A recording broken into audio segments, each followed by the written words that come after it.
Okay, thank you.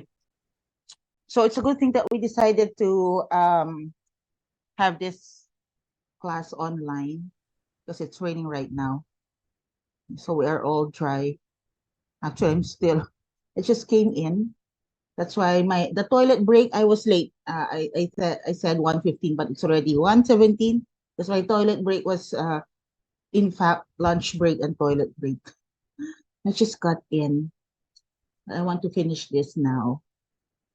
That's why I want to start. Okay. So I hope you can see it clearly, okay, in your computer screens. Let's start with community pediatrics. Okay.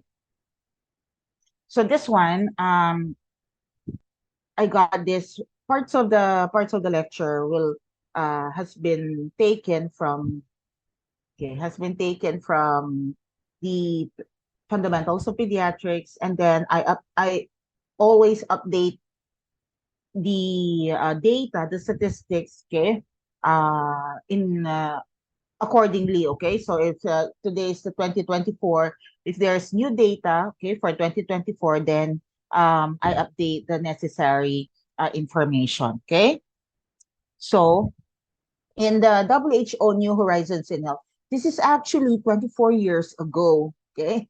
So there was a vision, okay, for the healthcare beyond the year 2000, and we are well beyond that year, okay. It's already 2024, obviously, but during that time they prepared, okay, or formulated three themes, okay, for the vision, okay, that will compose the vision for healthcare beyond 2000.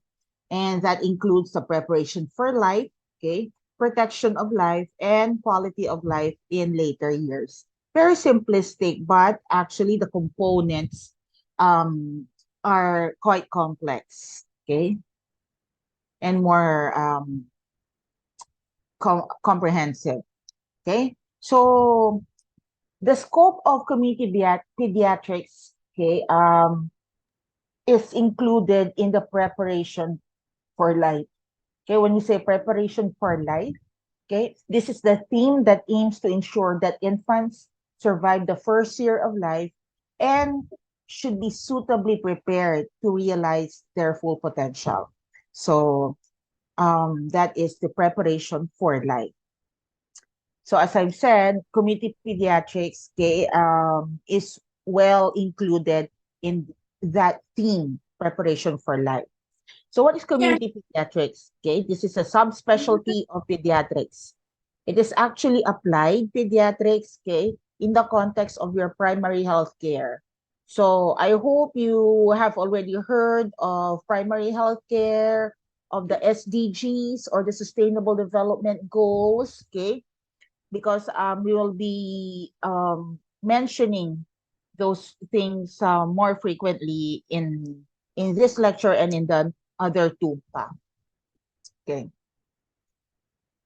So what is primary health care? So since when you apply primary health care, you end up with community pediatrics. Let us first tackle primary health care.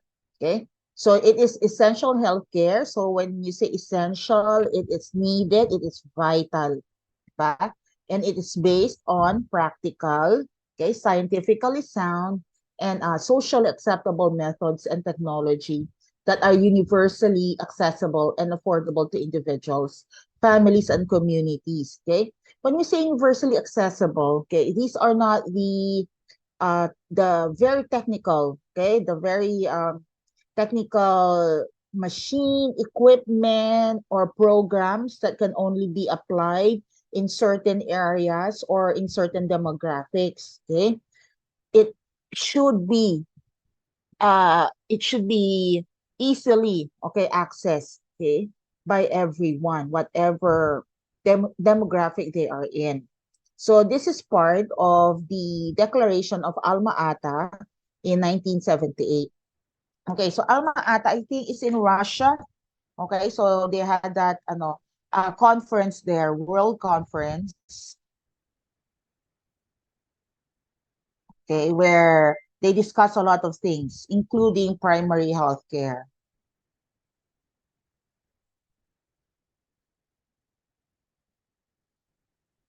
So, or I have to answer one student here.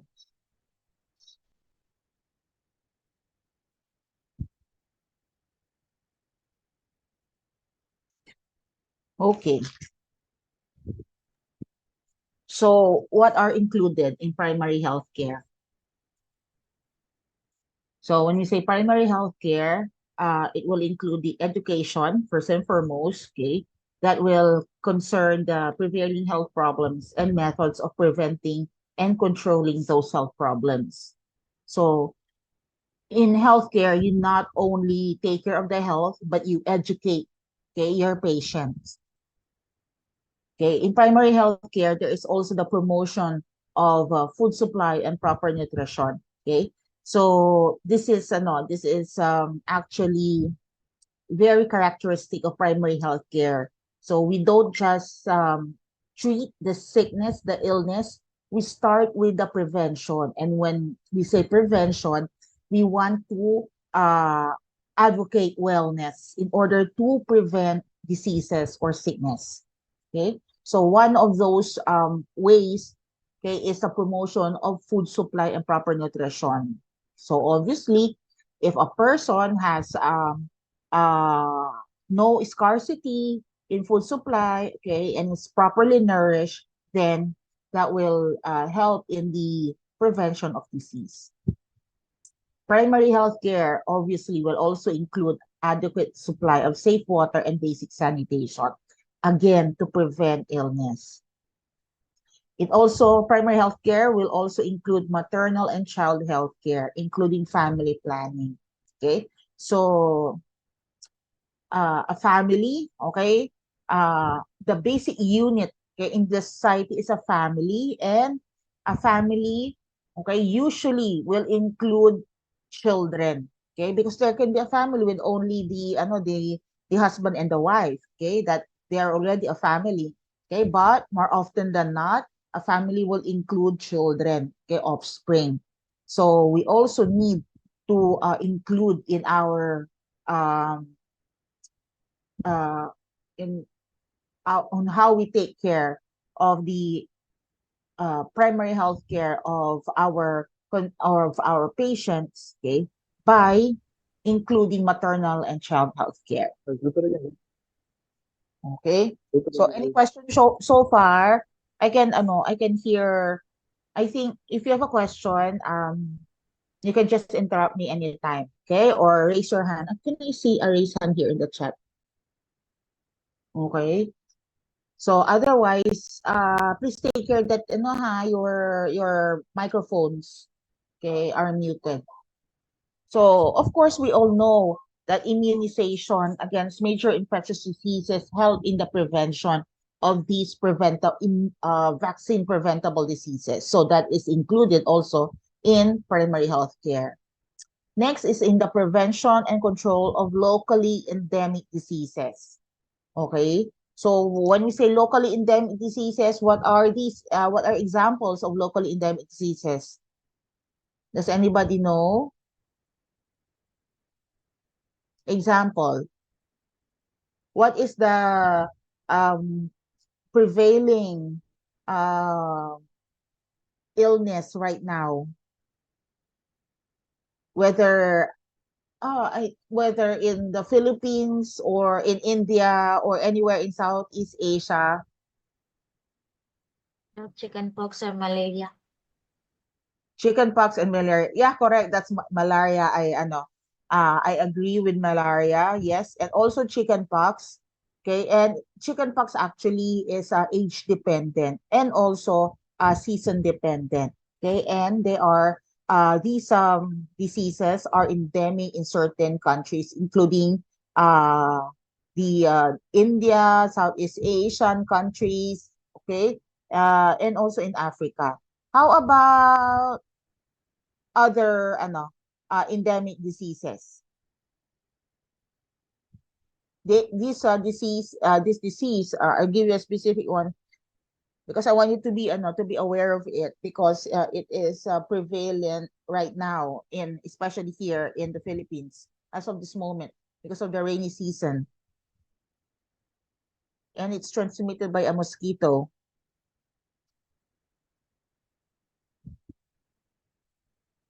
What do you think, aside from malaria?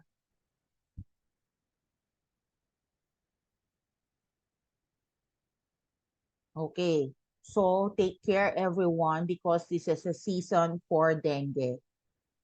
Okay, so dengue is a locally endemic disease. Is dengue also endemic in in India? Yes, Doc. Yes, right.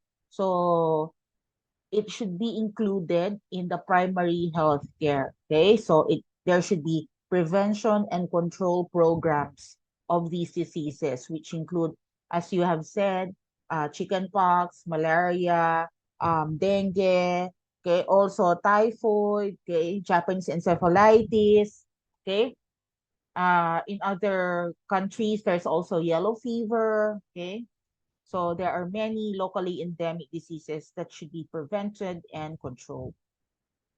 Okay, and then primary health care does not only include the prevention, okay, of diseases. Okay, it will also include the appropriate treatment of common diseases and injuries. Okay, because by properly treating common diseases and injuries, we prevent the complications that can occur. Okay, when they are not properly treated. And of course, to properly treat those common diseases, there should be the provision of essential drugs. Okay, so it's not just giving the vaccine, but also giving the correct medicine for the appropriate treatment of common diseases and also injuries. Okay, so just to reiterate, because I cannot actually emphasize enough, okay, that the practice of community pediatrics is essentially public health, primary health care in action. Okay, so when you're in the community, right, di ba, you educate, okay, your the patients that's in the primary health care. You teach them, you encourage them to have their children and also themselves vaccinated. Okay, you teach them how to prevent and control the breeding sites of the vectors of endemic diseases. Okay, that's part of community pediatrics, and it is included in your primary health care. Okay, you also teach them uh, how to do a proper remedies. Okay, it can be at home or in the local health centers of certain illnesses like diarrhea, okay, like respiratory infection, okay. So these are again part of your primary health care, okay. Also in community pediatrics, there are also programs that will include the provision of drugs when you do your regular medical missions, okay, where you um, appropriately diagnose and treat and then provide medicine to the patients. Okay, so they work hand in hand, or you can say that community pediatrics equals primary health care. Okay, now when you go into the community for your immersion, okay, you will become a community doctor, even if it's for a short while. Okay. So a community physician, okay, is not just a pediatrician. So um, we have municipal health officers or district health officers who are not pediatricians, but they are general practitioners. Okay, they can also be of other specializations, even um, obstetrics, okay, surgery. Okay, however, when they are in the community, they all serve a general function. Okay, and these general functions include the following. Okay, so they are a clinician. A community physician is a clinician who diagnoses and treats patients. He or she is also a counselor, okay, who advises okay, the patients on how to properly take care of themselves, okay, and on how to treat their illnesses with home remedies that work, okay, and that are tested, okay. In To be able to be successful in applying or implementing various programs of the Ministry of Health or Department of Health, he or she should be a very good program manager, planner, social mobilizer, and resource mobilizer. So these are all intertwined. Okay, so program manager, when you are a program manager, you should be able to prioritize, okay, the programs that are needed as of now. Okay, and also, and then spread the different programs according to when they will be needed by the community. So you should be able to plan the programs. Okay, sometimes here in the Philippines, the government only give the objectives, okay, and the goals of the program. Okay, and there may or may not be examples of programs that can be implemented. So you should be able uh, to implement, to formulate your own program. So you are also a planner. You are a social mobilizer, okay? Because you should be able to encourage the community, especially the leaders of the community, to take part in your programs. Okay, so with the help of the leaders of the community, you will be able to reach um, uh, a whole or more, okay, more people. Okay, you are a resource mobilizer because, okay, sometimes the government will give you the program, but, okay, they will not, they may forget, um or the funds that they allocate for those programs may not be enough. So you should also be a very good resource mobilizer, again tapping, you should be able to tap the local businesses, okay, so that they will be able to help in the implementation of various community programs. Okay, so a community physician is also a supervisor. Okay, so you will handle people, okay, including nurse or nurses, depending on the number that will be given to you, a midwife, okay, um, a social worker, okay, uh, ano sabi ko, nurse, medtech, okay, so there will be people under you. So you should be able to supervise them well, okay? And after the implementation of the program, you will also be the one to evaluate the program. So was the program successful? Okay, was it able to reach the expected number or more than the expected number of people? Okay, so there could also be questionnaires, okay, or small group discussions where you can ask the participants if the seminar or workshop or whatever uh, form that the program is implemented, okay, has reached, okay, their understanding. Were they able to understand it? Were they convinced that they should practice it, whatever it is, or avoid it, okay, whatever it is, okay? So you are also a program evaluator, okay? Because only with feedback will you be able to improve, okay, on your current program, okay?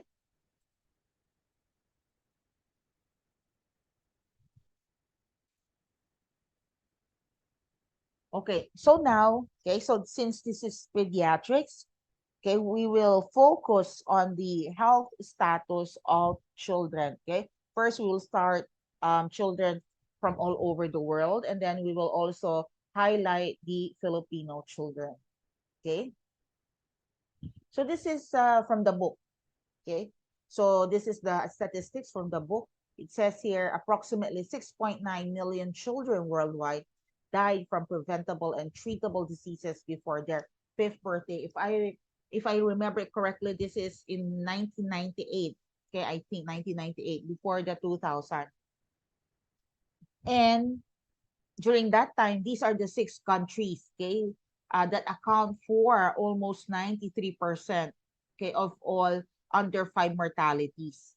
So number one is Cambodia, followed by China, okay, and then the Lao People's Democratic Republic, then the Papua New Guinea, then the Philippines is there, and then last is Vietnam. Now, as of this is my and I also look for updates last weekend. So still the latest update from WHO is as of ano ko ba to oh here. Can I hide it? Hide. Voting meeting controls, diba? Ayan. So, as of January 28, 2022, okay, the statistics, updated statistics was from 2020.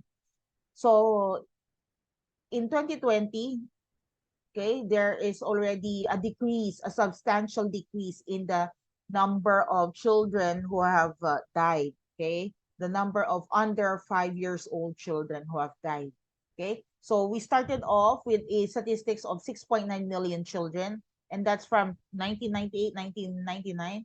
And in 2020, that's 20 years later, okay, it was reduced to 5 million children, okay? And let's compare that from my the previous update in 2019 it was 5.2.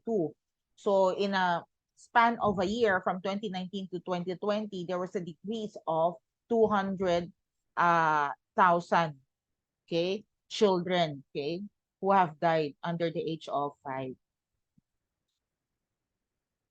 Now, let us go further. Okay, this is again the latest, okay, as of January 28, 2022, the leading causes of death in children under 5 years of age are the following. So, preterm birth complications, okay? So, it this reflects, okay, how far behind the countries that are affected with preterm birth complications are in the proper management of preterm birth complications. Okay, so it can be because of lack of equipment, okay, or lack of knowledge. Okay, so whatever it is causing death among under 5 children. So this will include, of course, newborns. Also, birth asphyxia and trauma. So this is about birth asphyxia and trauma is related to maternal care, right? To the maternal care of the pregnant woman. So if there's birth asphyxia, there can be still inability of the birthing attendants, whether they are midwives or nurses or OBGYN. Okay, they may not be able to recognize or late in recognizing the possibility of birth asphyxia, okay, or they may not be able to prevent trauma. Okay, so this can lead to the death of under 5. So the other 3 are all infectious diseases, okay, and they can be preventable. Okay, so pneumonia, okay, diarrhea, and malaria. Okay, so all 3 already have vaccines. Okay, so pneumonia, there are different vaccines targeting the various causes of various etiologic agents of pneumonia. Also diarrhea, okay, you have the rotavirus vaccine. Okay, you have the cholera vaccine. Okay, and also malaria recently. So this is, I don't know if it's 3 or 4 years ago when the malaria vaccine was launched. I think in Africa. Okay. Now look at this from the six. Okay, from the 6 countries that accounted for 93%, okay, of under 5 mortalities in 1998. Okay, in 2020 there is a 2 regions now. So later we will see the countries that are included in these 2 regions. But these 2 regions account for more than 80% of the under 5 deaths in 2020. So these are the Sub-Saharan Africa and Southern Asia. Okay. So if you remember the 6 countries, okay, are almost included a while ago are almost from Southeast Asia and also China. Okay, so China is East Asia, I think. Okay, but now it's Southern Asia. Okay, and yeah, I don't remember. Can we backtrack a little bit? There you go. So there is no mention here of Africa. Okay, it's all Asia. But now it's Sub-Saharan Africa and Southern Asia. And in those two regions, okay, Nigeria and India, okay, are accountable for half of those deaths. So if it's 80%, for example, 5 million, what is 80% of 5 million? So 4 million, right? Okay, and 4 million uh, will be accounted for in Sub-Saharan Africa and Southern Asia. And one half of 4 million is 2 million. So 2 million of those under 5 deaths, okay, occurred in just, so it's not just Nigeria and India, in just 5 countries. So Nigeria, India,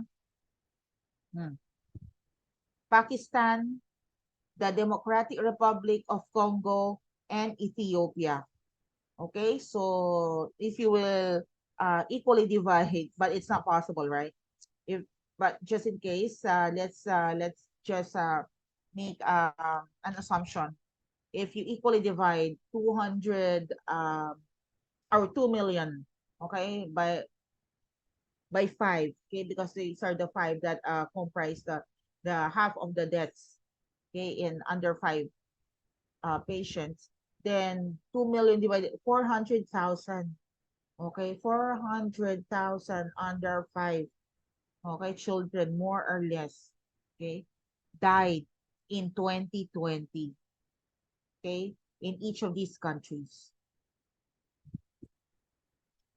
And ito, Nigeria and India alone account for about a third of those deaths. So 2 million, right? 2 million. And what is one third of 2 million?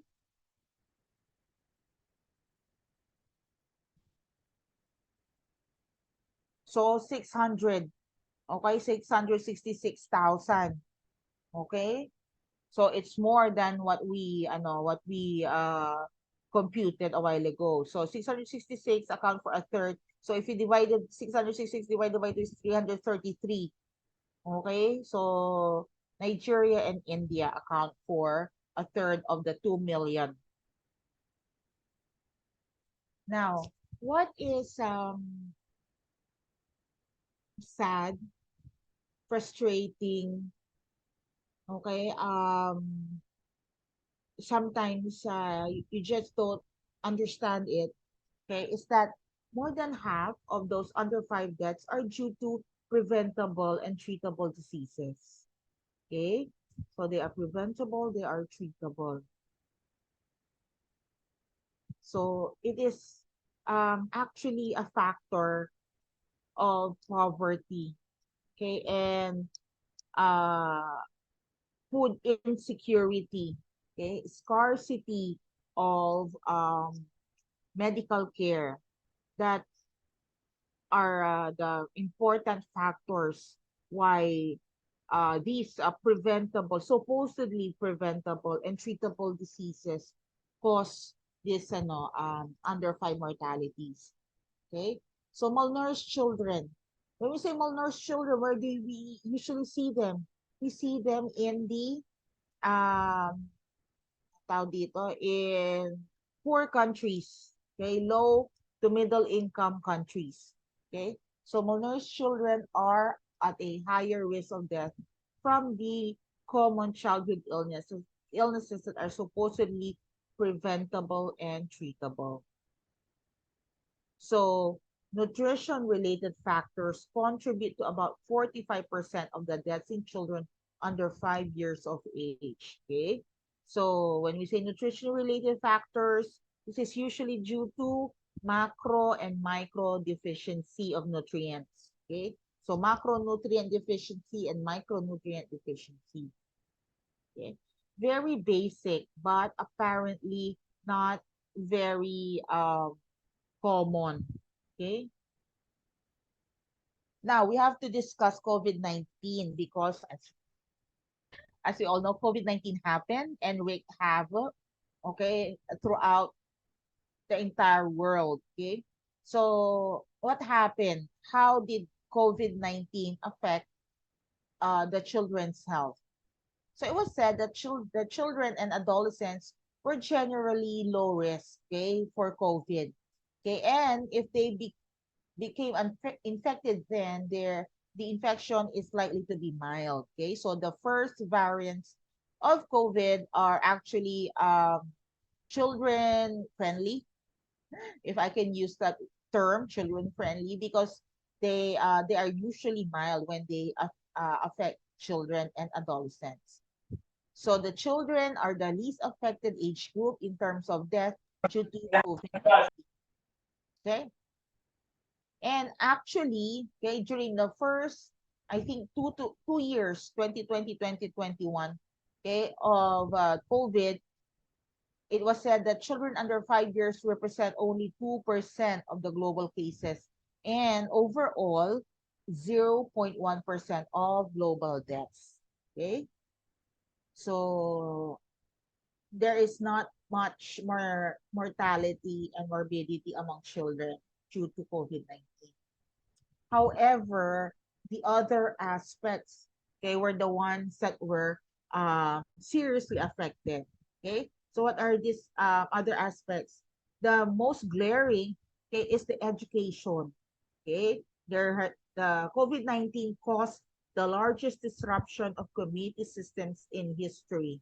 Okay, and also the preventable the programs to prevent um, common illnesses. Okay, so like your essential health services, including routine immunization. Okay, okay. However, during that time, the WHO in Europe, okay, was doing something significant. Okay, so they did not let COVID-19 defeat them. What did they do? And I think kasi they're mostly capable, right? They have the means and the resources. Okay, so to ensure that the children can access health and social services, okay, the WHO Europe, okay,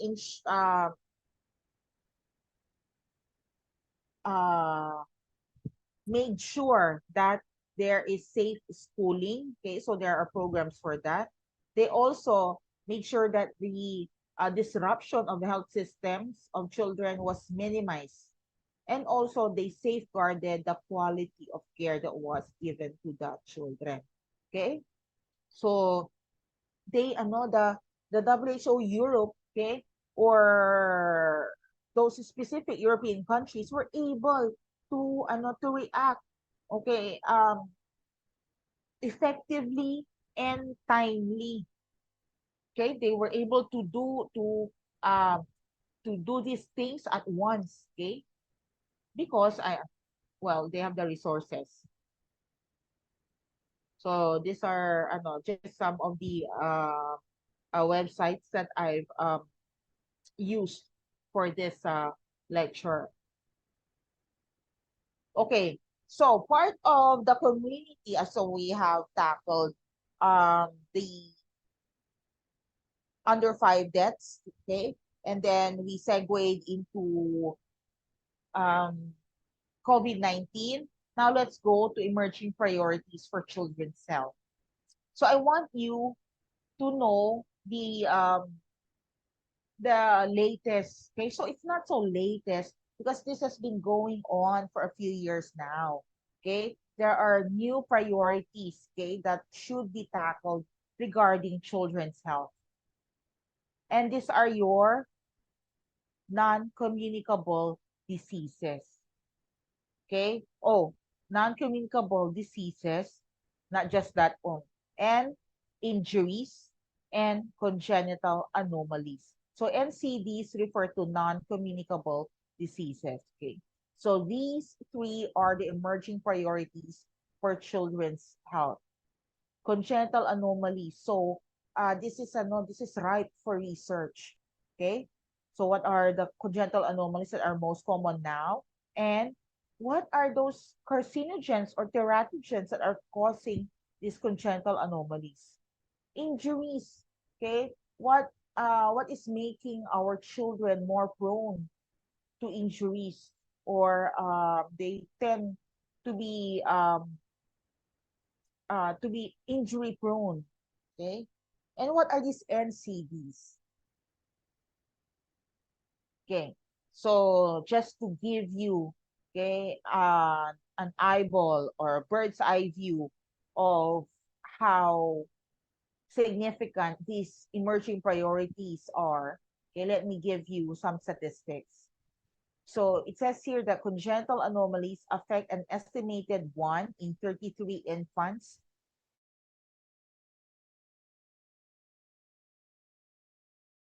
effect every year. Okay, so 3.2 million infants.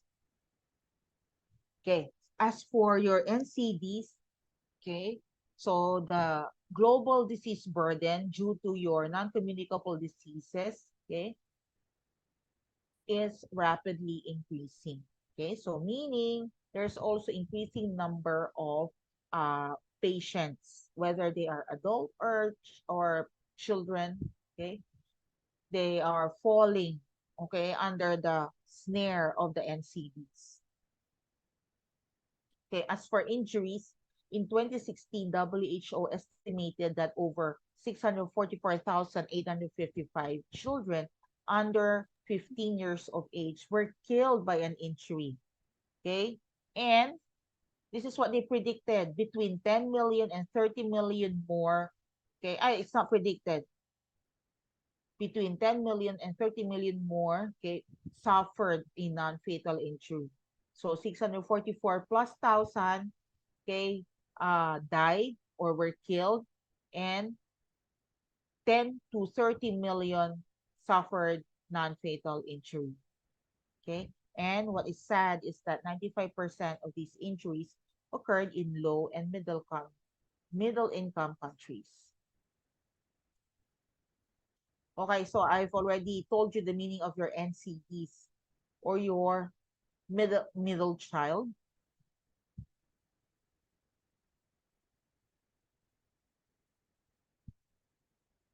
So let's erase that. It's not middle child. NCDs. Okay, let's go to NCDs. So NCDs are your non-communicable diseases. They are also known as your chronic diseases. Okay? And they are of long duration and the result of a combination of genetic, physiological, environmental, and behavioral factors. Okay? So there are a lot of reasons why these non-communicable diseases are becoming a trend. So examples of your non-communicable diseases are your cardiovascular diseases, mental health disorders, cancer, chronic respiratory diseases, diabetes, adolescent sexual and reproductive health disorders, and also disabilities. Okay? So in 2019, more than 16.8 million of children had some form of a cardiovascular disease. Okay, remember, what is the age group of pediatrics? Does anybody know? Until what age is pediatrics?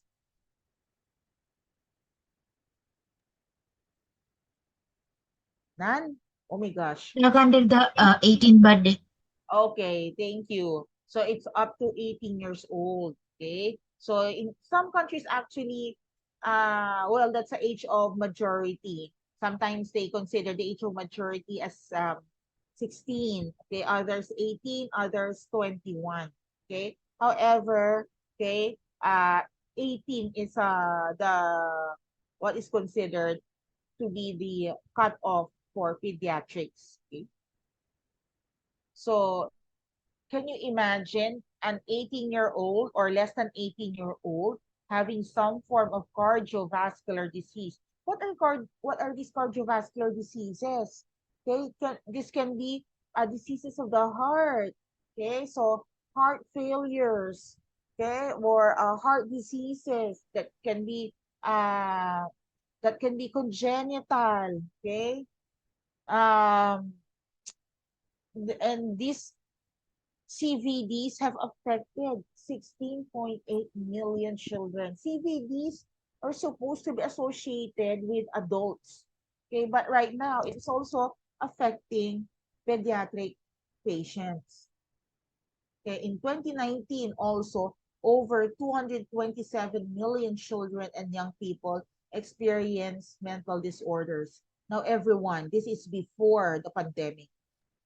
Okay, this is before the pandemic when uh,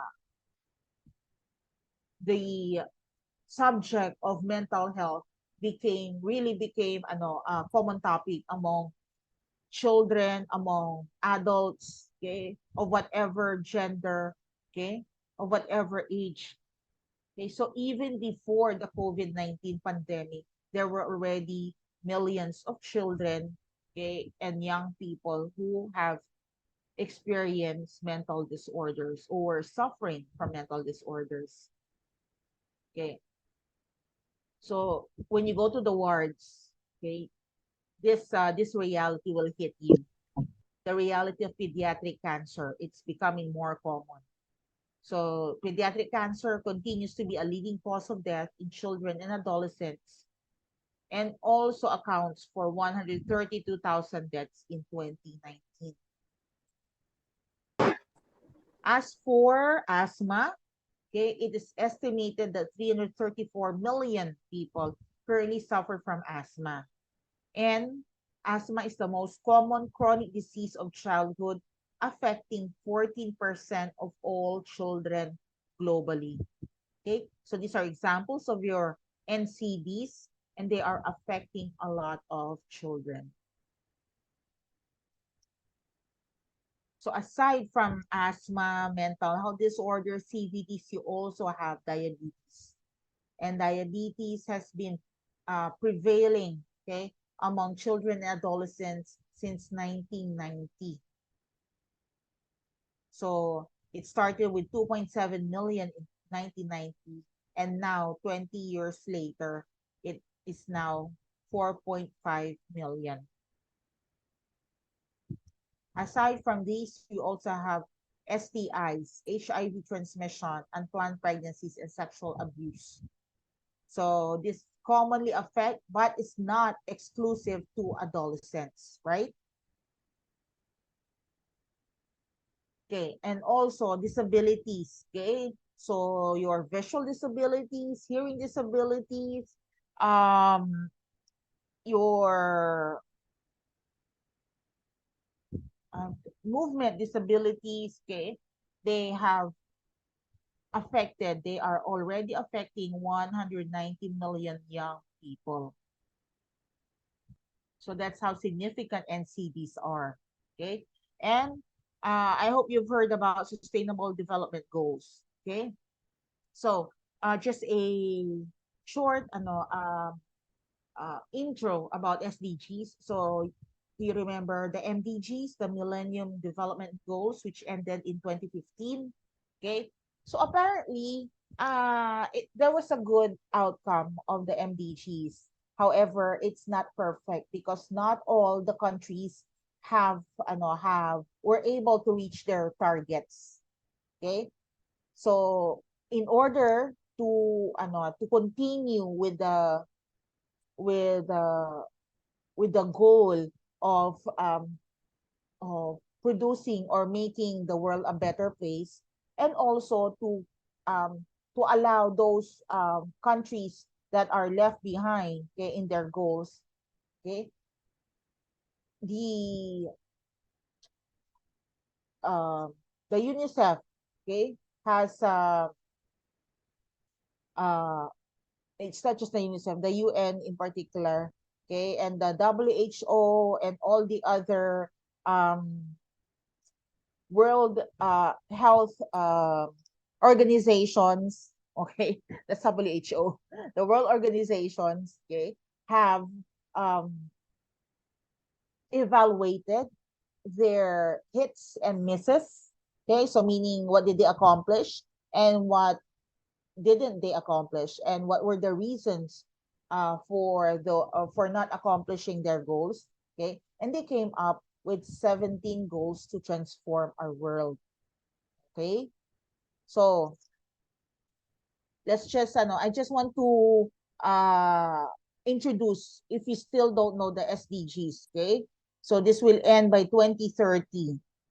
So there are different goals, and under those goals there are different indicators, okay, that will provide how these goals are being achieved.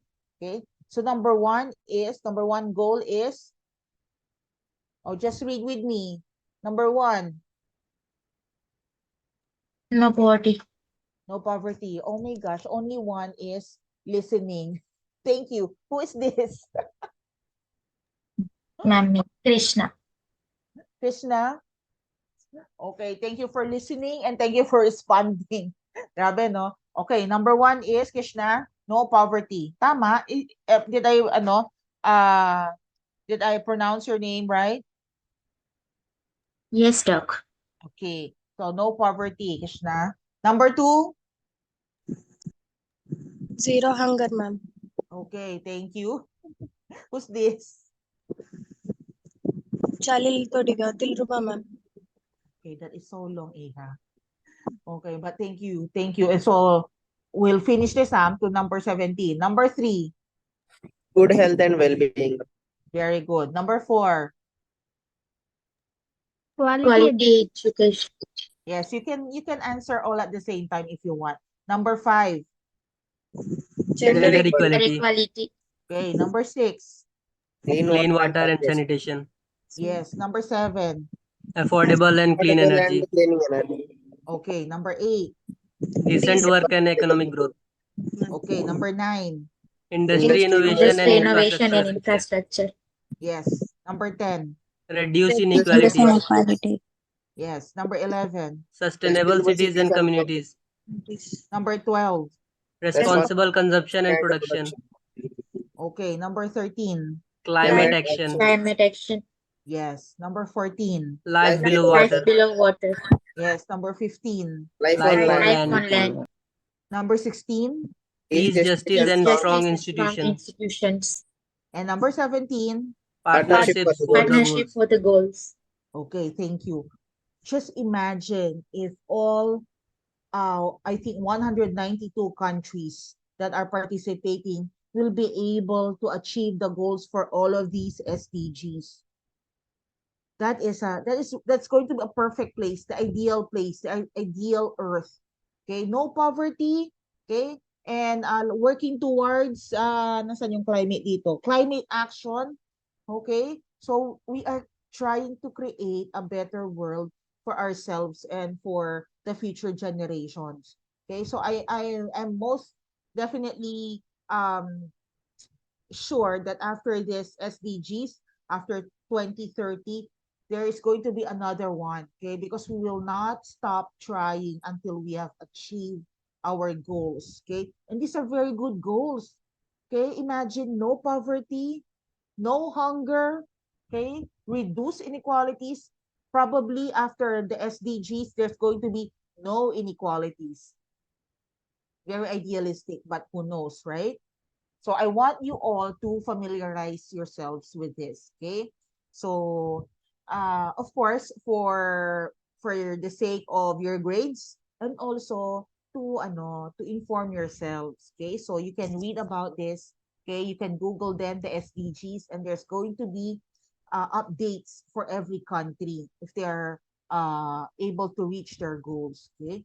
So I think the first thing that you are interested in is if your country is reaching, okay, is able to reach its goals, okay? If has it already reached the goal, okay, or is it working towards it, okay? So SDGs. So this is what I've said earlier. We have now a new framework, the Sustainable Development Program. Goals pala. So under your SDGs, So you have your SDG 3. Let us go back to SDG 3. That's good health and well-being. So that is where community pediatrics, okay, enters. Okay, that is where it is under good health and well-being. And there is a specific, okay, SDG 3.2.1. Okay, it is to end preventable deaths of newborns and children under 5 by age of 2030. So it is to end, not only to reduce, but to end. Okay, and is India already near its goal, or has it already reached its goal?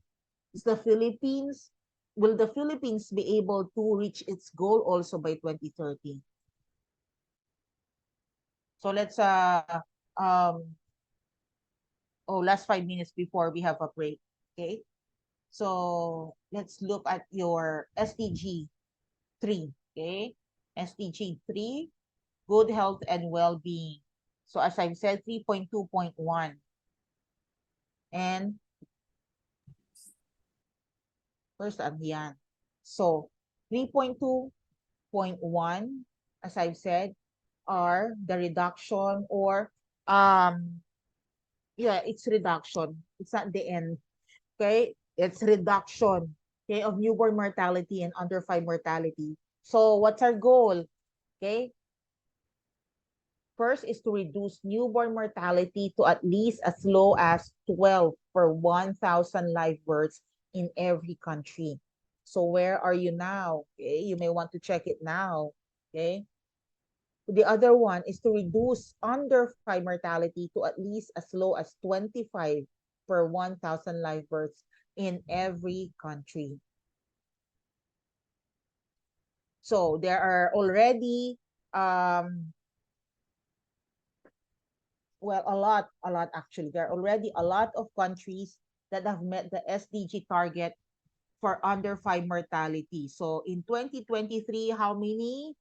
There are already 146 countries. So is India one of them? Okay, is who else? What countries do we have there also? Nigeria? Thailand, doctor. Where? Thai, doctor. Thailand. Thai. Oo nga pala. Oh, Thailand. Oh, sorry, but I think Thailand is already one of these 146.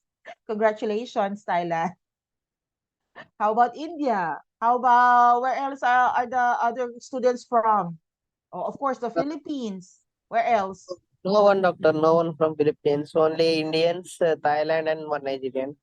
Ay, nako, no more. No, you don't have you don't have Filipino there. So, Thailand, Nigerian, Indians, doctor. and Indian. So, Thai, Nigerian, and Indians. Okay, so are you one of these countries that have already met the SDG target for under 5 mortality? So when we say under 5, it's already less than 25. So 25 or less, okay, per 1,000 live births for under 5 mortalities. Okay, so let's just backtrack a little bit. Okay, so in 2019, there were 122 countries already.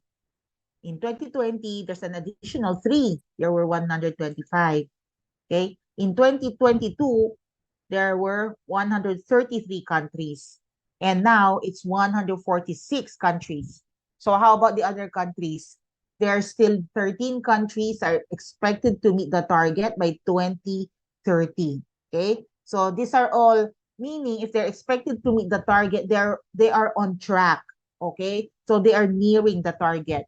So are our countries one of these 13, or are we already one of the 146? However, there are still 54 countries that need more effort to accelerate their progress and meet the SDG target. Okay? So, let's go to let's compare. Okay? Let's go to the health status. I think I want to so let's just because you're in the Philippines. Okay, but you may want to know the health status of the Filipino child in the Philippines. So in 2017, okay, let's just look. Are we on track? Is the Philippines on track? So this is for me, okay? I'm the only Filipino here. So in 2017, the under 5 mortality, okay, has decreased from 48 to 1,000, per 1,000 to 40 per 1,000. So that's 1998 to 2003. And then from 40 per 1,000 live births to 27 deaths per 1,000 live births in 2017. So we are near the target. Okay, so the Philippines is near the target of 25. Okay, so for the neonatal and neonatal and infant mortality, okay, so for the neonatal, it's 14 deaths per 1,000 live births, and the target is 12. Okay, so for both under 5 and neonatal mortality rates, okay, I think the Philippines is on track. Okay. Now, how about in 2021? Have we reached the target? So for the under 5 mortality rate, it's 25.7. So near. Okay? So near. For your infant, there is no neonatal mortality rate. It's 20. This is not the indicator that we are looking for. Okay, it should be neonatal mortality. But for under 5, it's so near in 2021. So I'm still waiting for the data for 2024. Oh, there is India, huh? I checked India also, 2021. Let's check under 5 mortality rate. It is 30.6. Oh no, guys. Okay, your country is waiting for you. Okay, you have to go back and change the statistics. But this is 2021. Okay, most probably there's already an improvement. Okay, it's been 3 years. Okay, the other one is under infant mortality, and that's not the indicator that we're looking for. But let's compare. Yeah, it's 25 compared with the Philippines 20. How about Thailand? Ayan, oh. So I have Thailand. I don't know if I have Nigeria. Okay, so Thailand is, well, what do you think? Who are our Thai students here? What do you think? Are you one of the 146? Nobody's answering. Are the Thai students present?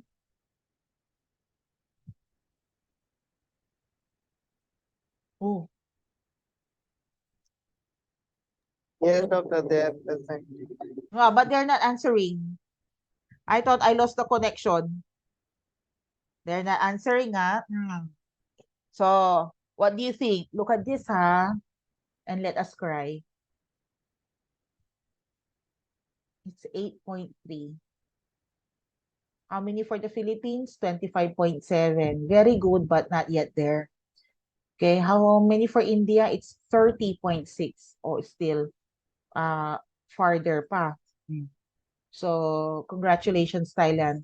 Your country is very good. Okay, you are already well within the target. Okay, so the target is 12, but you have already exceeded it. It's 8.3 deaths only. Okay, this one is not an indicator, as I've said, but let's compare. Okay, for the Philippines, it's 20. For India, it's 25, I think, 25.7. Oh, look at look at that. Diba? Wow, sana all. Do you know the meaning of sana all? No, doc. Ay, you are in the Philippines. Sana it's a Tagalog term meaning I wish or wish. So when you say sana all, I wish it's for all of us. I wish it's the same for all of us. It's just a short phrase, but it has a very deep meaning, right? Sometimes they use it as a joke, okay, but yeah, it's a deeper meaning. So sana all has a very good under 5 mortality rate. and a very good infant mortality rate, right? Congratulations, India. Oh, I have no Nigeria. So it's up to you, whoever is our Nigerian student, to research. Okay. So what are the factors affecting mortality rate? I think let's give this a rest. I will give my voice a rest for 3 minutes, because ano, it's 2:17. Okay? Before we proceed with this one, let's have a rest first. Okay, 3 minutes, huh? Okay, Okay. Doc. Okay. I'll just mute myself.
Okay.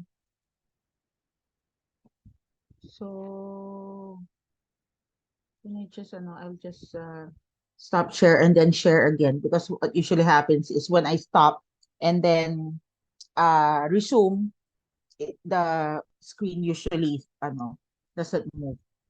So, Miracle gave me, I hope you read it also, their data, okay, for infant mortality or under 5, right? Okay, so it's 117. And that is not a very good number, but we have to take into perspective, okay? Take it into perspective. So I asked her to look for latest data or previous data. So compare it. So if the earlier data is more than 117, then that is progress. Okay, there's improvement. Okay, or if that is later data and then the newest data is smaller than 117, then that is progress. So let's look at it maybe later, or Miracle, can you check it while we resume, okay, our lecture now. Okay, so what part am I? Nasaan na ako? Ay, ito. Okay, so guys, can you see the screen again? Yes, Yes, right. Okay, very good. Now, in order to understand why there are many children, okay, either newborn or under 5 who are dying, okay, especially in low and middle income countries like ours. All of us are low and middle income. I think Thailand is not part of the middle income already. Okay? Yeah. ఎందుకమ్మా They are upper middle income countries, I think. Okay, who is that? You mute yourself, girls. Hmm. Okay, unless you have a question. If you have a question, you can just interrupt, say excuse me, and then ask your question. Okay.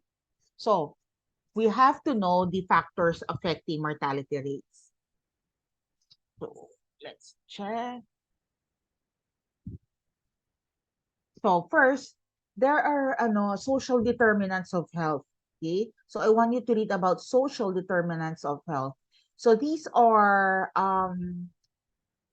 factors that are not related to health, but they can affect, okay, they can affect the health outcomes or the probability or their susceptibility of certain individuals in acquiring infections or in on how they respond to infections. So these social determinants of health, I want you to read about this. Okay. So first is sex. Okay. So it is said that there is no this is from the book. This is from the book. So this is a 1998 data. It says there that if the sex of the child is a boy, it usually has greater or higher chance of being treated or of being attended to by the parents. Okay, because we all know, right, in some countries in the world, okay, the male infant or the male child is more important than the girl child, and I hope that changes soon. Okay, so there are changes now, but it's not yet 100% all over the world. Okay, another factor that affects mortality rates is in rural areas. Okay, they have higher mortality rates, and we all know the reason, right? Can you give me just one reason why there is higher mortality rate in rural areas? Anybody? You don't have to You don't have to introduce yourself. Oh, what do you think? Yes, what is it? for sanitation low Yes, correct. In rural areas, there is usually poor sanitation. Okay, there is what are the reasons why there's poor sanitation? There may be lesser health workers working there, so there are lesser community, okay, community personnel who can teach the people how to take care of themselves to avoid diseases. Also, rural areas are usually far from the health facilities, right? Okay. Also, it is usually the poor people, okay, or those with lower incomes that live in rural areas. Okay. So all disadvantages are stacked against the people living in rural areas. That's why there is a higher susceptibility or probability of mortality or of dying. Okay. Okay. How about increasing birth order? So what do you mean by increasing birth order? So, for example, there are 5 children, okay? So the increasing birth order is if you are the fourth one, okay? So if you're they said that the eldest child, okay, of course, when he or she was born, he or she was the only one. So all attention is given to that eldest child. Okay, so the health is taken care of. The vaccines were made sure that they were given. Okay, for the second child, on there may still be the same kind of care that was given like in the eldest child, right? How about the third, the fourth, the fifth? So there may be decreasing, okay, number of or amount decreasing amount of attention being given because now there are more children to take care of, okay, more children to feed, to clothe, okay, to educate, so the finances will be lesser for each of these children. So the if we take into consideration increasing birth order, it means the fifth child, who is the youngest, will be the most disadvantageous. Okay, meaning that the youngest child may be the one who may not be who may not be delivered in the hospital. Okay, unlike the older children, okay, they may have been delivered in the hospital, but the fifth may only be given birth in the at home, or the proper vaccines or the medications that the youngest child may not be afforded to him or her, right? So that is increasing birth order also increases the probability of mortality. Okay. Next, short birth intervals. Okay. So if the number of years, okay, between you and your next sibling is only a year, okay, most especially 1 year or less than a year, then that also increases the probability of mortality. Okay? Because you will have the same, more or less, the same um, needs, okay, and the same number of hours of attention, okay, na amount of money needed for you both, okay, that it can overwhelm the family, okay, so that can also cause an increased probability of mortality rate. Okay, for the wealth, so this is um ano tawag? This is it's not proportionally, it's inversely, okay. It's inversely proportional, right? So the higher the wealth, the lesser the probability of death. Okay, the lesser the wealth, the higher the probability of wealth.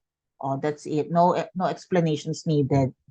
Maternal age, okay? So the extremes of age. So if you have a very young mother or a very old mother, okay? So, but especially in the very young, okay? The very young mother, okay, may not be well educated yet, okay? If we say very young, that mother can still be in high school or yes, in high school, okay, very young. Or because he's in high school, then she may have stopped schooling, so there is less education. There's less education, then there is less probability of good work. Okay, and add to that, if the mother is very young, uh, there's a higher probability that there is no father involved, right?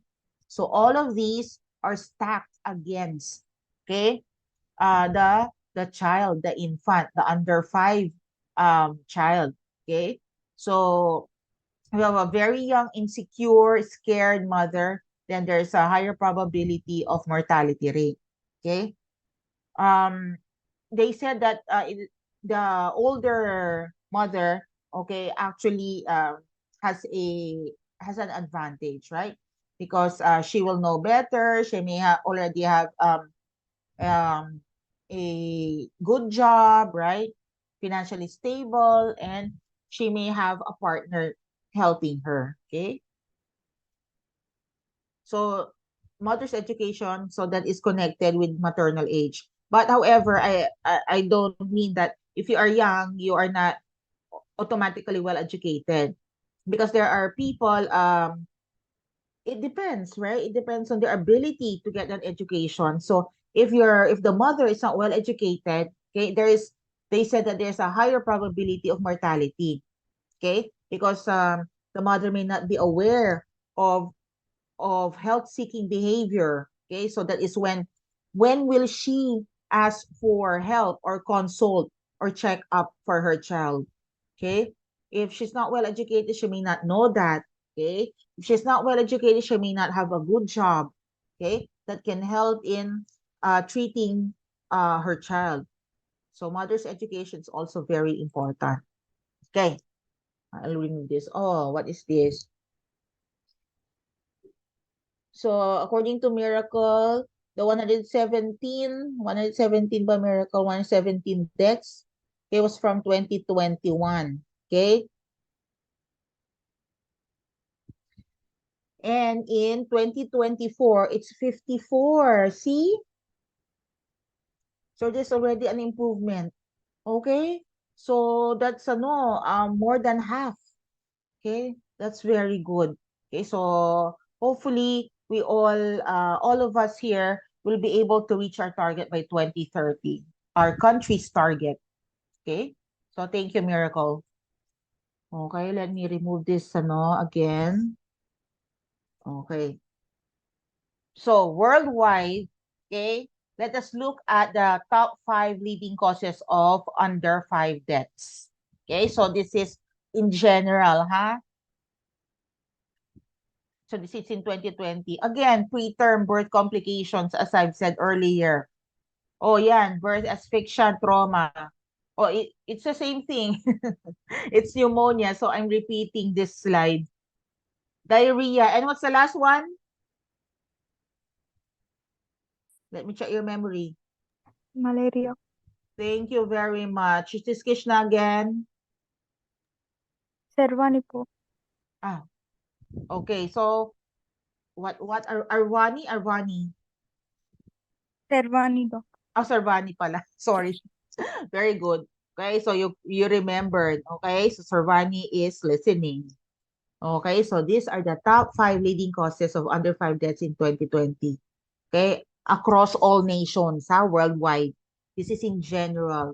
Okay, so for your country, okay, you may there may be a change, so there may be another one in place of another.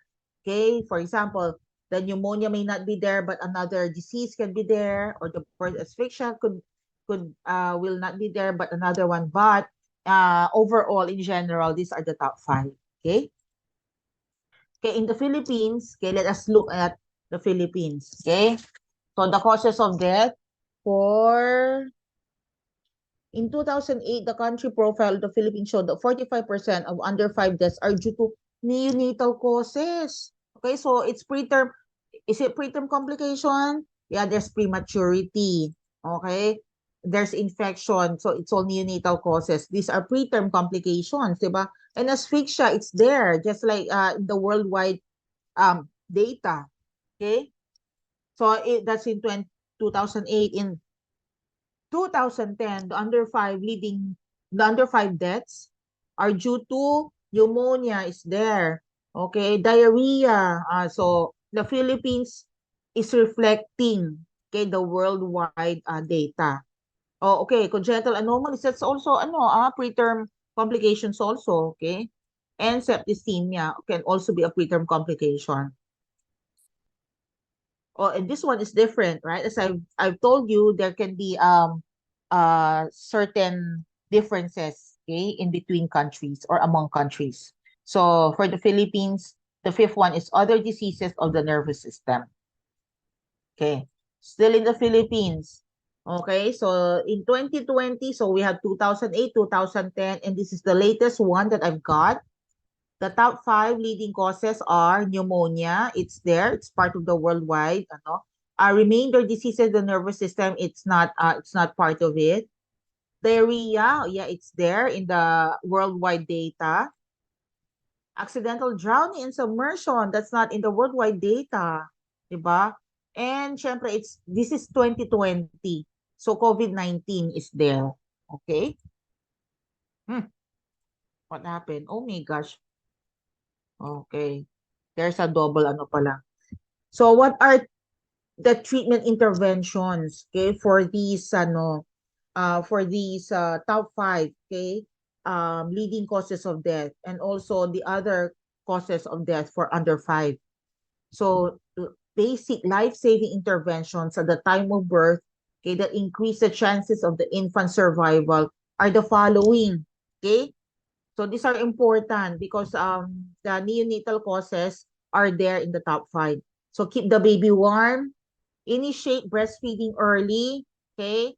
Do aseptic cord care, okay? You should be able to identify signs of illness. So education is important.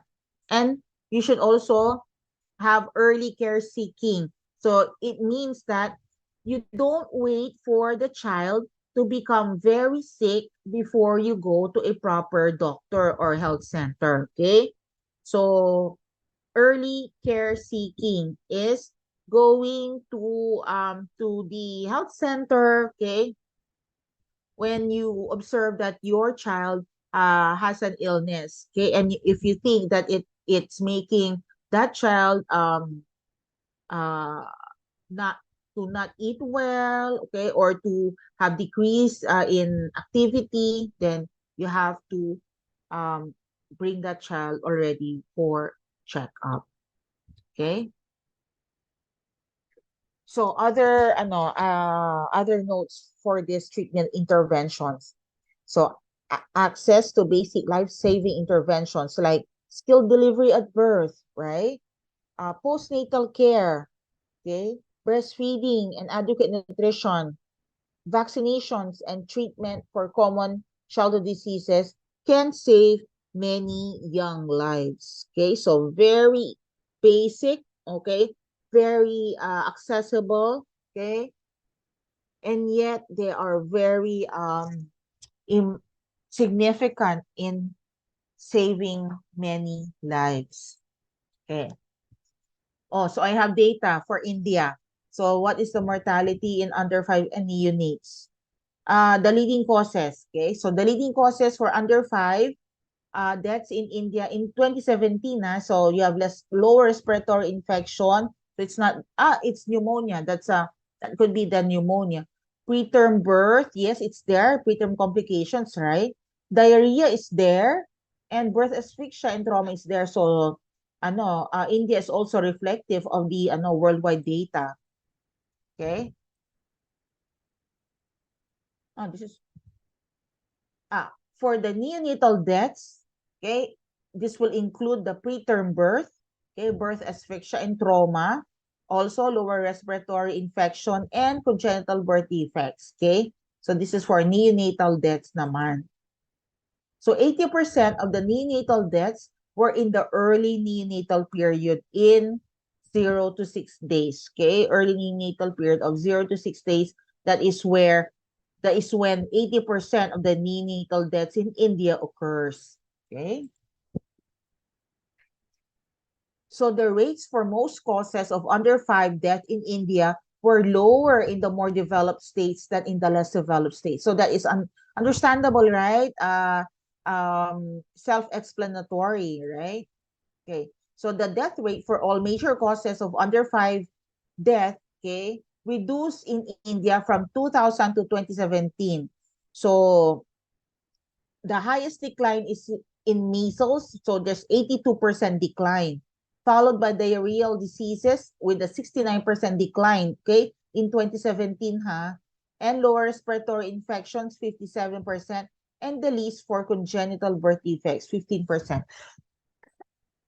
So maybe because the congenital birth defects cannot be, there's actually very little yet that is understood in its prevention, right? Whereas for measles, you can give vaccination so that it reduces the death due to measles. Diarrhea diseases, the proper treatment, so the giving of timely orisol, okay, could have helped in reduction of 69%, diba? And low respiratory infection is early diagnosis and proper treatment, okay, could have led to the 57% decrease, okay, in deaths, okay, due to this specific etiology, okay. So what is this WHO data? Okay, so again, WHO meaning worldwide. So globally, we have infectious diseases that include pneumonia, diarrhea, and malaria, okay? Along with preterm birth, asphyxia, and trauma, and congenital anomalies that are the leading causes of death for children under 5, okay? So again, this is another a reiteration. Nutrition-related factors contribute to about 45% of deaths in children under 5, okay?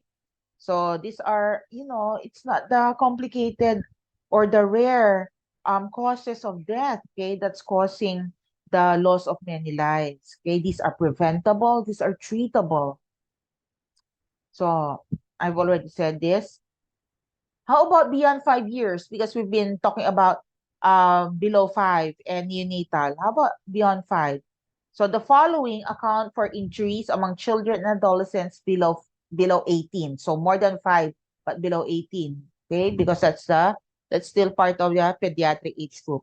So you have vehicular accidents, you have falls, you have poisoning, okay, violence and assault, and drowning. So these are and also animal bites. Let me check. Okay. Kala ko there are pa eh. So 2, 4, 6. So these are the 6, okay, major causes of injuries in adolescents and children above 5. Okay. So this is the data for 5 to 9 years old. The number 1 is pneumonia, followed by dengue, then accidental drowning and submersion, other diseases of the nervous system, and transport accidents. Okay, for 10 to 14 years, the factors are still there. They're the same, but what changed was the what is this? The order, okay? The order of the causes. So, yeah, number 1 still pneumonia, but accidental drowning is now number 2, okay? And other diseases is now number 3. And congenital number is number 5, okay? In Indian adolescents, okay, the causes of death in 2014 are the following. So it's different for girls versus boys, okay? So for girls, the number 1 is intestinal infection, okay? Diarrheal diseases, same pa rin. So diarrheal diseases and intestinal infections are the same for both girls and boys, okay? But then the others have different orders, okay, as causes. For 15 to 19, this is for girls and this is for boys, okay? So self-harm is more prevalent among 15 to 19 years of age in girls in India, okay? For boys, it's only the second, okay? So, and then you have still tuberculosis among girls, intestinal infections, diarrheal diseases, malaria, road injuries, drowning, ischemic heart disease, and lower respiratory infection. How about in Thailand? So in Thailand, it's already, there's no more pneumonia there. It's the number 1. Okay, for less than 15 years old, it's accidental drowning and submersion. Second are road traffic, and then other accidental threats to breathing, and then exposure to electric current. So, compared with 15 to 24 years old, you have injuries. Yun na yun. That's the injuries, di ba? That's for Thailand. So you see, you don't see infectious diseases here in Thailand. Okay, so it's all about vehicular accidents or road traffic injuries and other injuries, okay, that can cause death. Now, according to Navarro et al., if you don't know Navarro, that's one of the books that we use here, okay? So it's the fundamentals of pediatrics. So according to her, older children, okay, so that's age 5 to 9, had one of the largest declines in mortality since 1990 because of the decline in infectious diseases, okay? And we know the thing that helped in decreasing infectious diseases. And what is that? The vaccine preventable infection. So the vaccines have helped, okay, in the decline, okay, of 61%. Okay. So now for 5 to 9 years old, injuries are the leading causes of death among children. No more 9 to 5. Okay, so let's go to the accessibility to preventive and treatment interventions. So basic vaccination should be accessible to everyone. There should be a slight improvement in care seeking of an appropriate health provider for children with suspected pneumonia.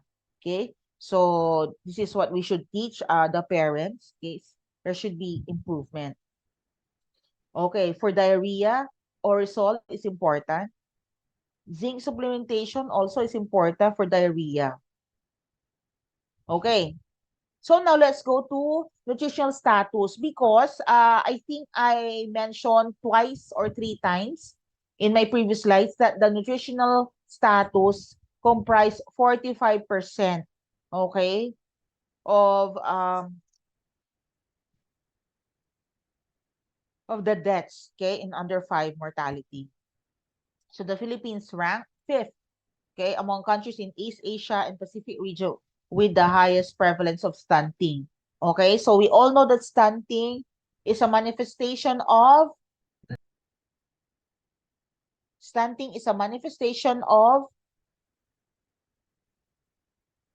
chronic malnutrition. Okay. Now, also among the 10 countries, the Philippines is among the 10 countries in the world with the highest number of stunted children. You can easily see, right? While you are tall, there are many short people. Okay. So 1 in 3 children, okay, younger than 5 years old suffer from stunting. Okay. This is in 2019. So as I've said, stunting is a sign of chronic undernutrition and an important predictor of a child's development. So the child's height, you should know this, at 2 years of age is associated with school. Okay. It's also associated with performance and adult possibility. Adult productivity. Okay. And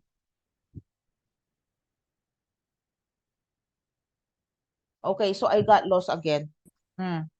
So the child's height at 2 years of age associated with school performance, adult productivity, and economic development. So therefore, you should make sure that when you have children in the future, okay, they are not stunted by age 2 years of age. Okay. Also, low birth weight is associated with increased risk of death, stunting, and wasting. So low birth weight, stunting, these are nutritional factors. Okay? Okay, let's go to India. India is ranked at the bottom of the Global Hunger Index. And what is the Global Hunger Index? This is determined by factors such as child stunting, wasting, and death. Okay? So India is 107th in out of 121 countries. Okay? So does this mean that there are many children that are hungry in India? Okay? Leading to stunting, wasting, and death. So remember, stunting is associated with an undeveloped brain, okay, with long-lasting harmful consequences. So what are these consequences? Diminished mental ability, okay, diminished learning capacity. So the IQ is lower, okay. Because of that, there will be poor school performance, okay, reduced earnings and increased risk of nutrition-related chronic diseases, okay, like your diabetes, hypertension, and obesity, okay. For the Philippines, despite its fast-growing economy, the national prevalence rate in chronic malnutrition remains to be one of the biggest challenges, okay? So there is an alarming 3.4 million children that are stunted and more than 300,000 children who are wasted or underweight, okay?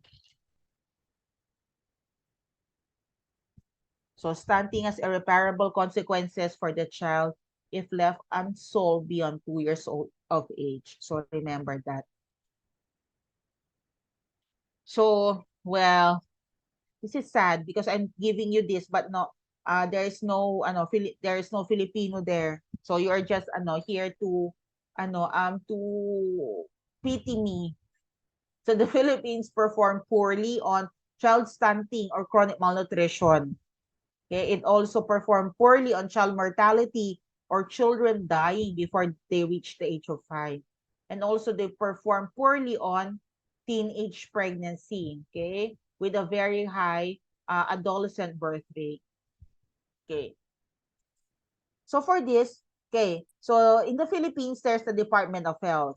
Okay, so if in your country, you also have the Ministry of Health, right? So I want you to check what are the programs, okay, for children and adolescents that are the counterparts or that are similar to these programs in the Philippines, okay? So number one, you have your IMSI. I think every country has IMSI, okay? This is the Integrated Management for Childhood Illnesses. Okay, so now remember in the first part of our lecture, I said that a community doctor is someone who is a program manager, okay? Someone who implements the programs of the government regarding health. So these are examples of those programs, okay? So the IMSI, okay, it was developed by WHO and UNICEF to deliver key preventive and treatment interventions, okay? So it's actually, there's a short parang leaflet, okay, that will guide you, okay, on how to manage common diseases like acute diarrhea, acute respiratory infection, pneumonia, asthma, okay? And the most common illnesses where the IMSI, okay, can be of help are the following. So as I've said, your acute respiratory infection, like your pneumonia, the diarrhea, measles, malaria, your dengue, ear infections, and newborn infections. Okay. So you also have, so IMSI promotes the use of a syndromic approach, okay, to manage a sick child from 0 to less than 5 years old. So you look for a syndrome, okay, and if that syndrome falls under a certain disease, then you can be able to address that disease, okay, including all those other signs and symptoms making up that syndrome. So 3 components of IMSI are the following: improve the case management skills of your health workers, improve family and community practices, and improve the health system to provide quality health care. Next is early childhood care and development. So this is what is this? Nursery. Okay? So these are your nursery centers. Okay? So nursery centers. Okay. Excuse me. This is an emergency. I think it's from my child's school. Ay, hello po. Yes po.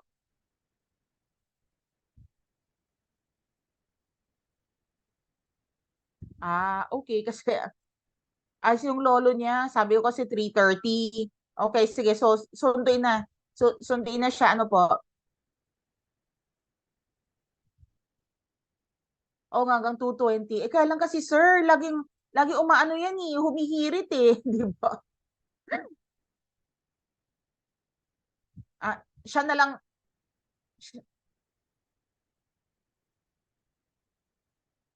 ganun ba? Di ba? Demanding. Sorry sir, ganyan talaga siya.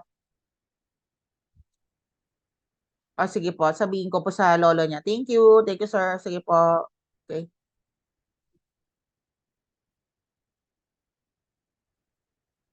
Okay.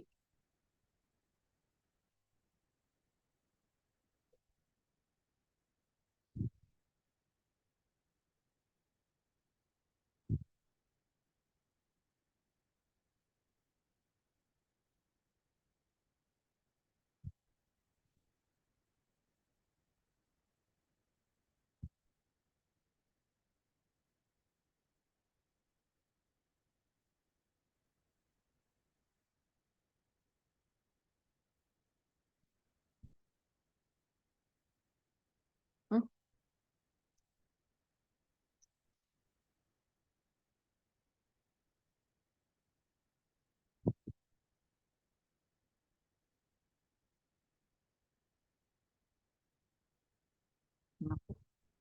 Okay, so excuse me for a minute. Okay.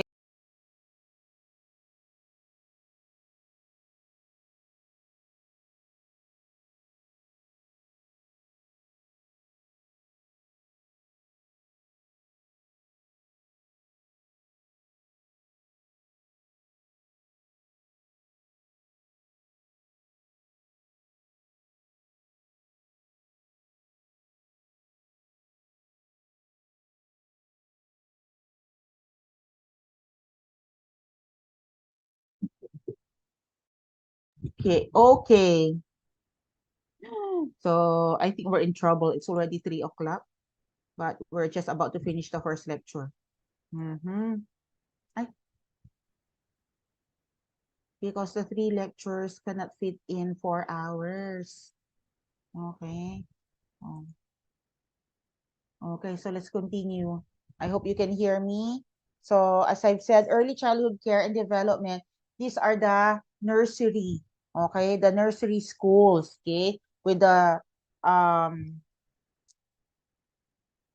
where they offer, okay, a full range of health, nutrition, early education, psychosocial and other services or interventions, okay, for children 0 to 6 years old.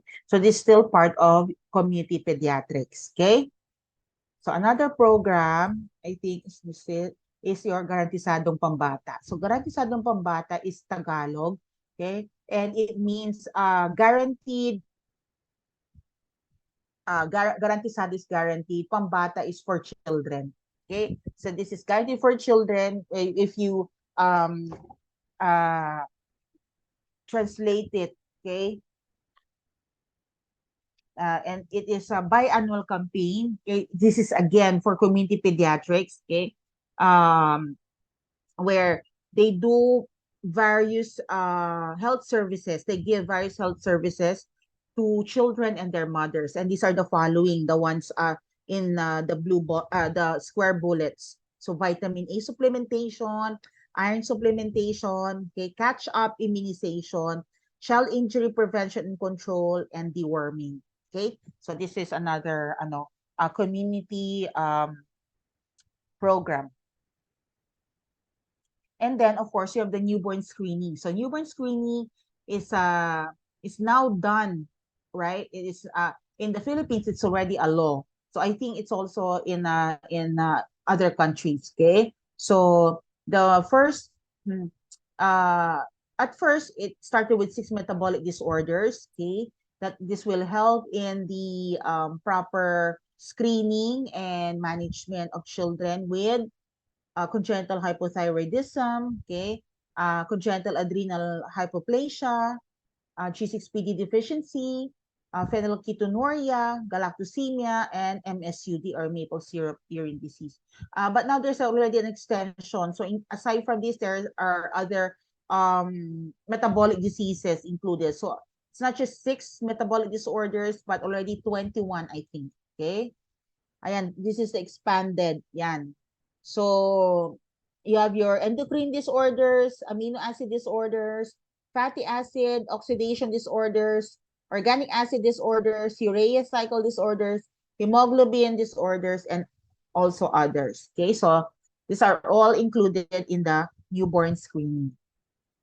Okay.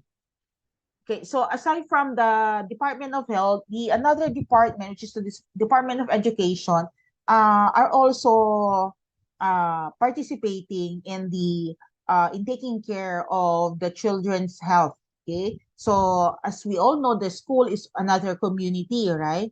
And one program of the Department of Education is the Fit for School program.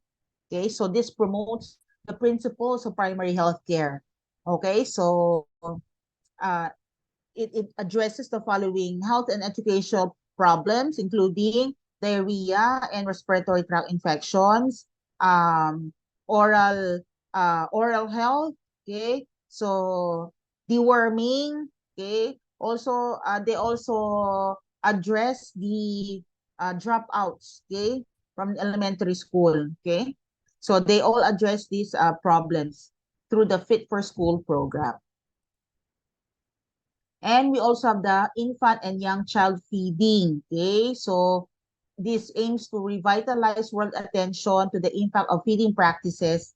Okay, that will impact or affect, okay, growth and development, overall health, and infant and child survival. Okay, so they promote breastfeeding and then introduce the appropriate complementary feeding.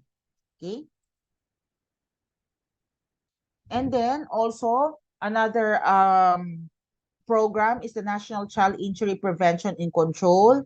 Okay, so you've seen that in older children, okay, injuries and accidents are more prevalent. Okay, so this program will address, okay, the needs to prevent, okay, injury and accidents among middle childhood and adolescent age children.